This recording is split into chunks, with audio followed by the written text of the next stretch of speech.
Arquette was thinking. It's also a really difficult time to try to find a barber during all of this because with COVID, a lot of barbers maybe aren't, doing as many appointments. And, like Hansbrough pointed out, Franklin Street has definitely changed a lot. But I wasn't really as disappointed in Hansborough's performance behind the microphone. First of all, we know that it's definitely a lot tougher than people see on the surface, especially, if it's your first time. There's definitely a lot of things that you might get mixed up. There's some things that you probably want to say, but you forget to say on air, stuff like that. You can definitely tell that it was his first time. It's also, I think, it was definitely a lot tougher on him because I feel like if it was his first time and they were at the game, it would have been a lot easier. If there maybe was a little bit of an environment even, it definitely would have been a lot easier. But because they were in a studio, you could tell definitely early on it was a little bit awkward because he was having to watch the game on the television, basically with a broadcast just like we were watching, so it was harder to see some of the angles that you would normally see if you were sitting courtside. The other thing was that at first, I did not see the original lead-in to the game. So I saw the opening tip, but I did not actually see where they were in studio talking before the game. So I did not know that they were sitting together. Basically, I don't know where exactly they were, probably somewhere on campus because since it was an ACC Network extra broadcast, those were assigned by the school. So that's why Hansbrough was called in to do that game. I thought he was at home because it sounded like he was trying to remain quiet, like he was maybe in like his home office or something like that, not trying to wake other people in town. But I do think that one thing that I found really interesting about him when we talk about Corey Alexander, I think Corey Alexander, he's been doing it a long time. He's a guy that works for the ACC Network, so he's clearly not a slouch. The guy's not terrible at what he does. For the most part, he knows what he's talking about, but he's extremely long-winded, and at times he gets wildly off topic where he's so long-winded that he'll be talking about stuff that happened a few minutes ago in game action and miss certain things that were going on. I felt like Hansbrough did a really good job of giving you pretty much an analysis of every single play. He would give you a tidbit on what just happened and then sort of move on to try to give you an update on the latest stuff that was happening. So I really like that from Hansbrough. I think you can tell that he's got a very natural knowledge of the game. And I think it's, something that if he wants to do at a certain point down the road, he could do it. I think I'm with you. Look, they talked to us, when we were in broadcasting school about inflection and everything like that. I think he's definitely a very dry guy. But I think if your knowledge is good enough, you can make that passable enough. And I think he could definitely get there one day, but it's just going to be a wait. See, I don't know if this is something that he's going to pursue outside of this. I know he does some podcasting and stuff like that. But I thought, especially for a guy the first time calling a game, I thought he was pretty solid. It'll be something that we will monitor as we're both, of course, in the broadcasting field, and we all like, we like to keep up with Carolina guys once they leave playing for the Tar Heels. Let's move on to tomorrow's game with Louisville, and make no mistake, this is a big one for Carolina. There was a chance earlier in the week where we didn't think this game was going to be played. Louisville is dealing with COVID-19 issues within their programs, but they have made the trip to Chapel Hill, and this game will go on as scheduled. The Cardinals enter the game with 11-4 record overall, 6-3 in the ACC. Carolina comes in 13-7 overall, 7-5 in league play. And look, you've already had one game this week get postponed due to COVID against Virginia Tech. You already know next week's game at Boston College will not be played as scheduled. So ACC games are starting to dwindle down. There's no way the league will have every team play a full 20 game league schedule. So ACC tournament seeding is going to be based on win percentage, which makes this game even that much more important for Carolina as they try to position themselves to make a run in what's going to be a very important ACC tournament for this team. But when we look at the matchup with the Cardinals, you know what they are under Chris Mack. They're a very good defensive team. They're going to play a very physical brand in the half court, but they've got dudes that can score the ball. We don't know who they're going to be with and who they're going to be without tomorrow. They haven't made that known. I can read you some stats off about their team. Carlik Jones, a senior guard, averaging 17.4 points per game. David Johnson, a sophomore guard from Louisville, Kentucky, as from his hometown, 13.1 points per game, 6.5 rebounds, and 3 assists. Jalen Withers from Charlotte, 10.7 rebounds. So they've got dudes that can score the ball. They've got dudes that can rebound the ball. And ever since Chris Mack came to Louisville to take over that program, he's had his fair share of success against Carolina in Chapel Hill. He gave Roy Williams his biggest home loss since he returned to Chapel Hill back in 2003. Let's just start off by saying, is this the biggest game Carolina has played to date this season? No, I mean, yes. Yeah. I would say so. I mean, look, I think, it depends on how you look at things. If you're looking at it from a tournament perspective, yes. If you're looking at it from a Tar Heel fan perspective, no, that's still a Duke game. It's always going to be Duke games. But yes, from a tournament perspective, definitely. Doesn't matter that they're missing all these guys. The net rating does not take that into account. Doesn't care. So this game will, if they win this game, this will be a significant win. This will be a quad one win. So this is a humongous game for Carolina. We knew that coming into the week. Losing Boston College, I mean, granted, I don't think that really would have helped you at all. But now the thing that you've got to look at is if you lose this game, you're going to have then another week off before you have to play your next game. So once again, you'll be getting out of rhythm. Then you've got a tough game against Florida State. So that could put you in a bad state of mind for them, what would be an extremely key two-game stretch down the road. Brendan Morris of The Athletic, he actually stopped by with the afternoon show for WFNZ earlier today in Charlotte. I was listening to him on the way home from the station, and he put it about as good as I think he could have put it. They asked him what would be the margin of error for the Tar Heels in terms of the games that they could lose.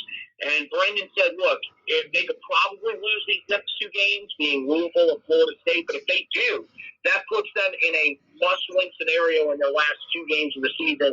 He says at the minimum, Carolina needs to win two of their last four games now down the stretch. So I think this one is huge because if you end up winning this game, that's a quad one win on your resume. It gives you some confidence that granted to get a week off, so you go back to just practicing against yourselves unless they decide to add another game, which is possible, but it would more than likely be against an in-state opponent. I don't see them going and playing Miami if they win this game. If they lose it, never really know. But I think that it could build them a little bit of momentum. Going into a game against Florida State where it feels like if they win these next two games, that will pretty much lock them into the NCAA tournament. So it's definitely a huge game, and it's a game that you feel like you probably have a really good chance to win, not only because you're at home, but because Louisville will be coming in with some significant guys out of the lineup. Again, like you said, we don't know who it is, but from the way that they are phrasing things and the fact that they thought there was a chance that this game could be postponed, you feel like there's a real good chance that Carolina is going to come in a position where they should be able to pick up the win. Yeah, you mentioned Carolina's, building their tournament for the NCAA or building their resume for the NCAA tournament. As of Wednesday's game against Northeastern, Joe Lunardi had them in as an 11 seed with one of the last four byes. So they're on the verge of getting back and having to play playing games just to make it into the field of for March Madness. So that kind of really, That's what I'm trying to look for. Exemplifies just how big this game is for Carolina, and that's why the other night was just so big for that team just to get on the court and play, and then of course play and win to get some more confidence back in that locker room. Because these last couple games they have aren't going to be easy, but by God, you're Carolina, and you've got to find a way to win some of them if you want to go to the NCAA tournament.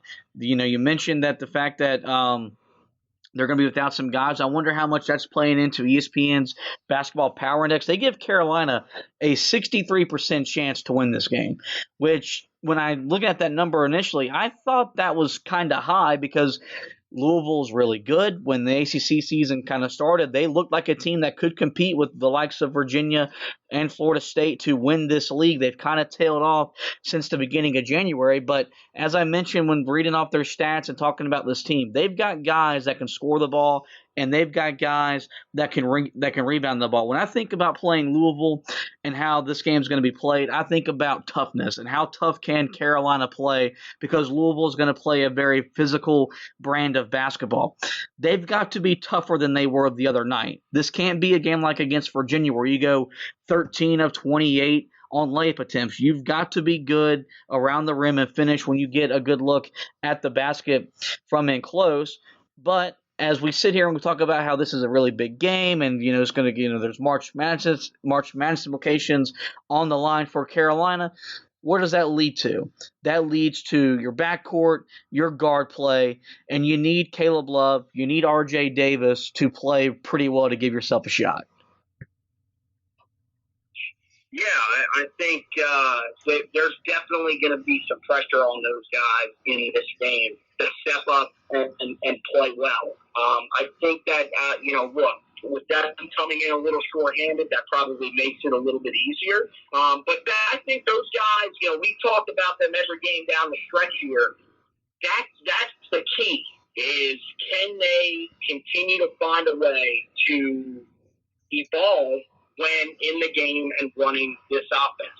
It goes through them, because if they're having bad nights, if they're turning the ball over a lot, if they're taking a lot of bad shots, it hurts this team. We saw it the other night against Northeastern. Early on in the game, they weren't forcing the issue inside as much as you would like. Now, look, part of that was because they still weren't doing what they needed to at the rim. They went 14 of 30 on layups in this game, and in the game the other night. They still have to be better finishing close to the rim, but you saw in the second half there was a more concerted effort to get the ball inside, and it worked out. That's what you need to see from these guys to try to continue to build on what we've seen them do so far this year. Make it easier on yourself here late in the season. And, I think I would even include another guy in there. I think Kerwin Walton has to continue to play well for this team to have success, because, I don't think that people really look at it, enough. This guy is really your only perimeter shooting threat. There are some guys that have had moments like Leafy Black, Andrew Platek, who have been able to knock down some shots for you. But consistency is key when it comes to, the way this offense wants to run. And I think with Kerwin Walton, you've started to see that as the year has gone along. He has had some moments where he's looked like a freshman, and that's going to happen.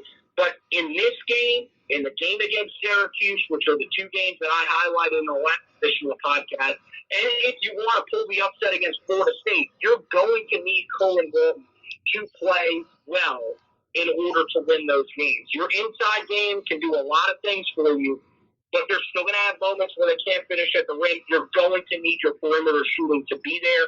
So I think, the three freshman guards are going to be huge for this team over the next couple of weeks, and we'll see if they're able to fight through this tough end of the ACC schedule, something that they're going to have to get used to over the next few years, however long they're on campus, because as we know, this is how it always goes with the ACC slate for Carolina. Right. I think one thing, and it really stinks for the Tar Heels knowing that they just haven't been on the court a whole lot. I think if we know how big this game is, then that means that they know how big the game is, which really means Roy Williams knows how big this game is for Carolina. And it feels like over the track record of him being the coach, whenever Carolina has a big game at home and it's one that you feel like you got to get, they normally get that win. It really stinks that there will be no environment because this would be a game, although it's not a ranked versus ranked matchup, the Smith Center would realize how big the game is and they would be able to provide a lift for Carolina to get them to victory. But with that in mind, Carolina is undefeated at home this season, and they have looked way better at home all year long when they've been at home as opposed to when they've had to go on the road outside of that showing they had at Duke a couple of weeks ago. So with that, I do think Carolina is going to win this game because this game kind of feels